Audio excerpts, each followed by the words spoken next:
Bienvenue dans le cercle des cinéphiles. Février, mi-février, c'est les vacances, donc une émission un peu courte aujourd'hui, mais avec malgré tout beaucoup de très belles choses. Et en parlant de belles choses, nous avons Rafik Djoumi en direct de Paris. Mes transitions sont de plus en plus incroyables. Alors Rafik Djoumi, bienvenue dans le cercle des cinéphiles. Un billet d'humeur avec vous, comme toujours, avec. Ce serait peut-être moins une belle chose à la fin de ce billet d'humeur.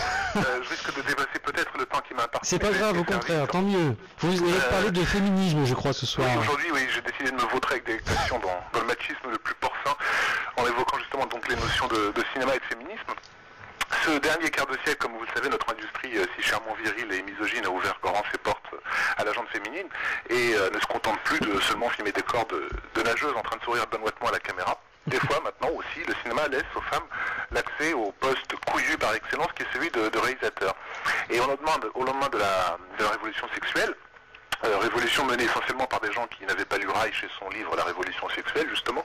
Bref, au lendemain de cette révolution sexuelle, parallèlement à la très nécessaire lutte pour les droits de la femme, on a vu éclore un mouvement de revendication visant à contester la place minimaliste des femmes dans le vaste champ culturel et entre autres dans l'industrie du cinéma. Bon, très bien. Pourquoi pas. Le mouvement s'est constitué ses propres armes. En Europe notamment, on a eu des festivals, quelques revues, et une mise en avant d'une certaine idée de cinéma qu'on peut au choix appeler un cinéma de la féminité quand on est quelqu'un de distingué, ou si l'on est un vulgaire cochon de macho comme moi, appeler ça un cinéma branlatoire du narcissisme névrotique de préférence clitoridien. Et les talents qui, chez nous, ont fleuri autour de cette vague revendicatrice s'appellent, entre autres, bien sûr, Laetitia Masson, Brigitte Rouen, Catherine Breillat, Marion Vernou, peut-être Nicole Garcia. Et ces réalisatrices plutôt largement médiatisées nous tendent des miroirs qui interrogent la société, son rapport à la sexualité, mais aussi la place du plaisir féminin dans la société, ou encore les hommes et leur peur panique de l'orgasme féminin, parfois aussi les jeux de l'amour et du hasard, voire également le hardcore en tant qu'objet de revendication culturelle. Ou la vente de commodes et de rideaux dans les films de Jeanne Labrune. Comment ? Comme la vente de commodes et de rideaux dans les films de Jeanne Labrune, c'est toujours un grand moment de cinéma. Peut-être, mais j'espère aussi que les films de Jeanne Labrune, vous me le confirmez, ont un certain rapport à la sexualité des femmes et revendicateurs. Enfin, en tout cas, de ce que j'en connais, on a là un vaste champ d'investigation artistique qui s'étend à peu près du nombril au sommet de l'arrêt des fesses. Et je dis, pourquoi pas ? On parle d'un cinéma qui se revendique à travers un sexe et donc qui focalise sur la question sexuelle. Why not ? Mais ce qui ne cesse de me fasciner depuis plusieurs années, c'est qu'au sein de ces mouvements féministes les plus revendicateurs, c'est de voir la mise à l'écart, l'ignorance, voire le mépris, d'un certain nombre de femmes qui ont traversé l'histoire du cinéma.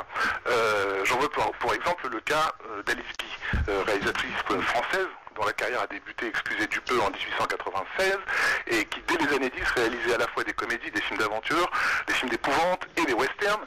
Et voir cette grande dame de l'ancien empire avec ses bottines, sa petite ombrelle et son chapeau victorien en train de diriger avec fermeté des cow-boys, je ne sais pas pour vous, mais pour moi c'est une image d'émancipation féminine évidente. Et je ne sais pas quelle interprétation donner au fait qu'Alice Guy soit morte en mars 68, à quelques jours de l'agitation des mignonnettes adolescentes qu'elle aurait pu regarder avec une certaine condescendance. J'entends peu parler d'Alice Guy dans la revendication d'un cinéma féminin. Quid également de Aïda Lupino, superstar et sex symbole des années 30 et 40, qui sut admirablement se convertir à la réalisation dans les années 50 en livrant des œuvres aussi étonnantes que le thriller The Hitchhiker, le drame Outrage, plusieurs épisodes d'Alfred Hitchcock présente, ainsi que la série La Quatrième Dimension.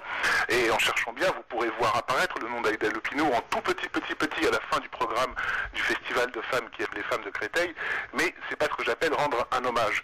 Quid de Leni Riefenstahl, un dossier délicat que les chiennes de garde se refilent comme une patate chaude quand il cadre mal avec les pensées binaires de nos cultivatrices d'œstrogènes médiatiques.